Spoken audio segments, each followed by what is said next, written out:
Emergency Committee almost unanimously concluded that it was now time to suggest to the DG of WHO that the novel coronavirus outbreak is a public health emergency of international concern.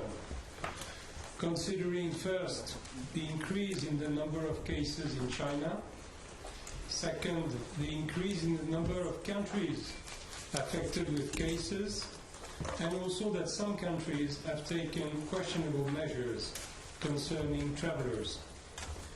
Thanks to the IHR, our main international health treaty, declaring a public health emergency of international concern is likely to facilitate WHO leadership role for public health measures, holding countries to account concerning additional measures they may take regarding travel, trade, quarantine or screening, research efforts, global coordination and anticipation of economic impacts, support to vulnerable states. Declaration of a fake should certainly not be seen as a manifestation of distrust in the Chinese authorities and people, which are doing tremendous efforts on the front line of this outbreak with transparency and, let us hope, with success. Novel coronavirus has placed its crown in several countries. Some are able to try to cope with new cases. For some others, it will be more difficult, and declaration of a public health emergency of international concern should open ways to facilitate this task. The DG just declared the novel coronavirus event as a public health emergency of international concern. For this purpose, the Emergency Committee has formulated advices that could become temporary recommendations concerning WHO, China, and affected or non-affected countries, and this will be detailed in the statement about public health measures, travel, research, international cooperation, and coordination. Thank you. Thank you very much, Professor Poussin. Now we're opening the floor here in the room for 2 questions, and then we will go online. So then I'll take the first here from the Chinese colleague. Please introduce yourself. It's Yang with Xinhua News Agency. I got 2 questions for Director General. First one, to your knowledge, what are the most extreme measures that some other countries may execute against China after the release of the decision? And how will WHO respond to these drastic measures? And secondly, as many countries are stepping up to work on the vaccine, so what kind of role can WHO play in coordinating international efforts to work and develop the vaccine? And is there a specific timeline for the development of the vaccine? Thank you. Thank you. As I said it earlier, we should have actually expressed our respect and gratitude to China for what it's doing. It has already done incredible things to limit the transmission of the virus to other countries. And where respect is due, then you don't punish. Meaning, if anyone is thinking about taking measures, it's going to be wrong. And WHO doesn't recommend and actually opposes any restrictions for travel and trade or other measures against China. On the vaccine, we have already started, and we have invited relevant partners, and there is progress, and we will inform you as soon as we have detailed information. Thank you. And I'll take a second question from the room. Associated Press, please. The left one. You need to come to the microphone, please. Yeah, to your left side, maybe there we can. And down right now to the table. Thank you.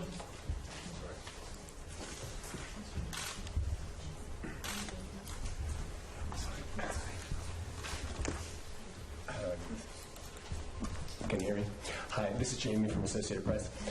Dr. Tedros, thank you very much. Two quick questions.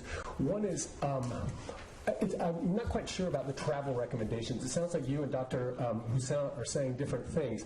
The WHO is not recommending a travel recommendation, but that countries themselves should be allowed to. So how does that all fit together? Because as you know, there are a lot of countries that are already reacting. And then the second question just has to do with your visit to Xi Jinping. And I just want to make sure that we understand when the last time that a DG like you flew to a country to meet with a head of state during an evolving outbreak to request more detailed data and permission. Why was that necessary? And if China was responding efficiently and transparency, China was responding transparently and efficiency, why was that necessary? Thank you. Thank you very much, Jamie, Dr. Tedros, and possibly also Professor Hussain, but maybe you want to first start with. Yeah, I would be happy to give the travel. We don't recommend travel or trade restrictions at WHO. And what I said and what Professor Hussain said are actually the same. But I would be glad if Professor also can comment on that. And on my trip to China, I have done it to other countries too before. So, going to the field, visiting countries, having first-hand information is very important. And that's why I had to visit to see for myself what's happening. And I came back so impressed. I have never seen in my life this kind of mobilization. And maybe you're following the one hospital which was being built in 10 days. Big hospital. But that's not the only thing. You know the measures they are taking, which I believe will reverse the tide.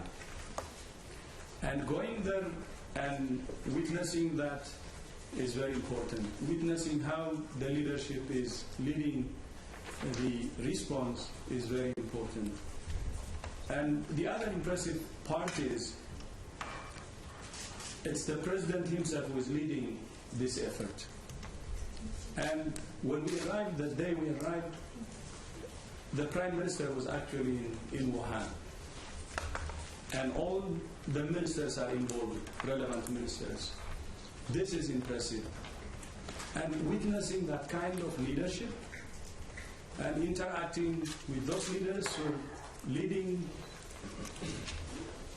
an outbreak personally can get me a real experience for me too, and actually a learning experience. And because of that, I actually recommended to other countries globally to have that kind of political commitment and leadership at the highest level possible. And when that happens, I know things happen on the ground too. So I think visiting China was a very important one, which is not a new one. Of course, I did it many times to other countries where there was outbreaks and so on. This one was special because I was able to learn many things from what China is doing. And I'm very confident by what they are doing. I have seen the capacity, and I believe that they will control this outbreak as soon as possible. They have all the capacity that needs. But not only what they're doing is protecting their people, but I know from the figures also, you know that it's protecting the rest of the world. Outside China, we only have 98 cases and no deaths. If strong measures were not taken in China, this would not have happened. And that's why I also said we have to appreciate what China is doing. And this declaration is not actually because China is not doing what it can. It's actually doing more than China is required to do. This is to protect especially countries with weaker health system and to prepare for that. And for your information, during my discussion with the President and other officials, they're willing to support countries with weaker health systems with whatever is possible. I think that is why I said in my speech earlier, in many ways, China is actually setting a new standard for outbreak response. Thank you. Thank you very much, Dr. Tedros. I'm looking at Professor Hussain for further comments on the travel and trade recommendations. Thank you. What does it mean, a travel restriction? It means, for example, visa refusal, border closure, a quarantine of travelers who are in good condition. These travel restrictions, under the declaration of a public health emergency of international concern, this declaration will provide to WHO the possibility to question such measures, which already have been taken by some countries. Why did you take this decision? Why? What is the science supporting this decision? Could you reconsider this decision? And we suggested to WHO that WHO should inform the world about transparency concerning these measures, which should not constitute an example to follow, but a decision to reconsider. Thank you very much, Professor Hussain. With this, we'll turn towards our journalist colleagues on the line. By the way, we have more than 150 online right now. I'm looking at Radio France for the first question, and then we will go to Science, Kai Kupferschmidt. So Radio France, please, first. Oui, bonjour, j'ai Georges pour Radio France. Une question peut-être pour le docteur Hussain. Être plus précis peut-être sur les évacuations. Parmi les mesures que vous jugez néfastes qui ont été prises par certains pays, votre opinion précise sur les évacuations et sur la fermeture de certaines liaisons entre les pays occidentaux et la Chine. Peut-être avoir votre commentaire là-dessus. Est-ce que vous pensez que c'est là aussi des mesures qui ne sont pas nécessaires et qui sont néfastes? Merci bien, but could you please repeat for the journalists in the room and our listeners your question in English? Thank you.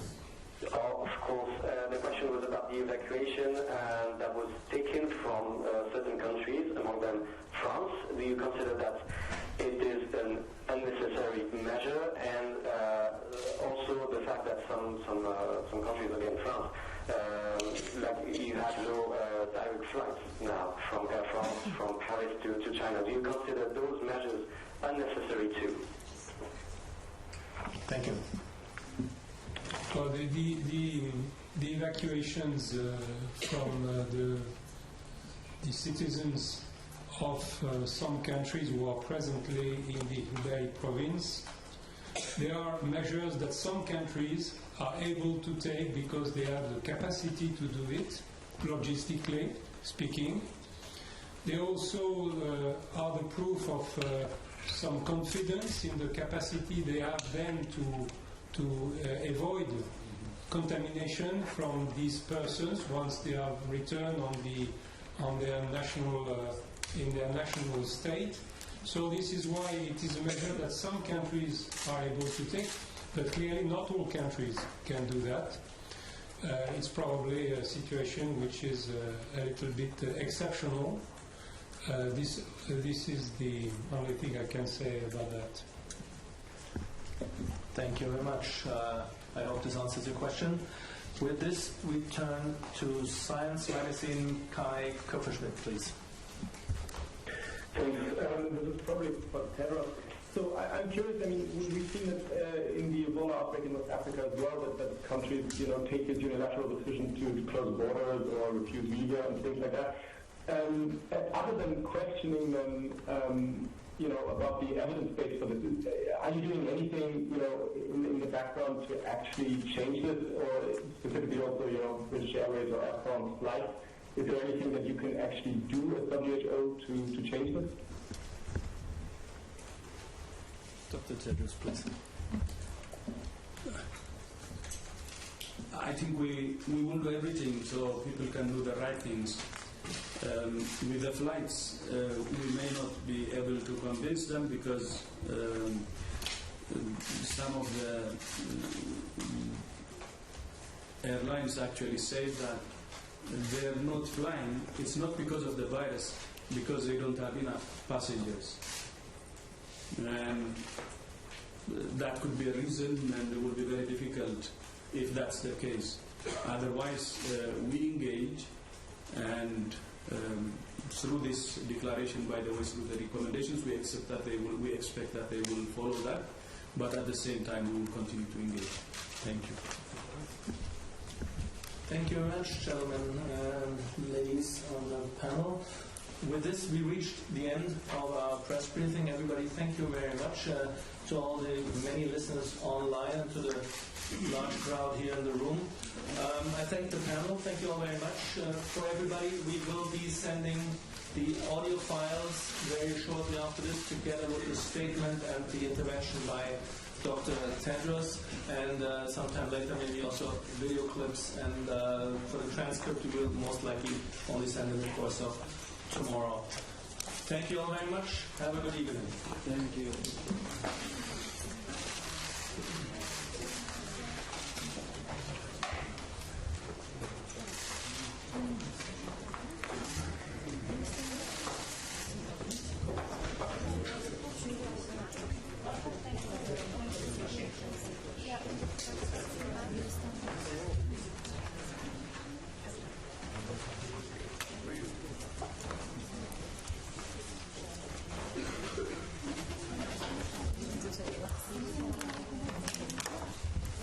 Si è appena conclusa la riunione decretata d'urgenza, dunque emergenza internazionale sanitaria per il coronavirus. Il motivo principale per dichiarare questa emergenza è stato propagare casi all'esterno della Cina.